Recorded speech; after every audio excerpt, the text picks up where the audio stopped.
আপনারা যারা ইংরেজির মধ্যে একেবারে নতুন করে ইংরেজি শিখতে চাচ্ছেন, মানে স্পোকেন করতে চাচ্ছেন, তাদেরকে আমি আজকে ফর্মাল এক্সপ্রেশনস আর ইনফর্মাল এক্সপ্রেশন শিখাবো।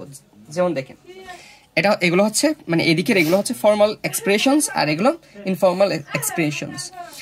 এক্সপ্রেশনস মানে অভিব্যক্তি বা প্রকাশ, মানে কোনো শব্দের উপর বাক্যের উপর একটু চাপ দেওয়া। এবার কোনো অজানা অথবা অচেনা আর কি বড়জনের ক্ষেত্রে যখন আমরা দৃষ্টি আকর্ষণ করব তখন বলবো যে হ্যালো ইউ। আর যদি চিনা জানা অথবা ঘনিষ্ঠ জনের ক্ষেত্রে বলবো যে হেই অথবা হেই। এবার কোনো অজানা মানুষের ক্ষেত্রে যখন আমরা ক্ষমা প্রাপ্তি অথবা ক্ষমা চাইবো তখন বলবো যে আই অ্যাপোলোজাইজড। আর চিনা জানা হলে আই এম সরি। আর অচেনা জনের ক্ষেত্রে যখন আমরা প্রশংসা করবো অথবা ধন্যবাদ জ্ঞাপন করবো তখন বলবো যে মাচ অ্যাপ্রিসিয়েটেড। চিনা জানার ক্ষেত্রে বলবো যে থ্যাঙ্কস।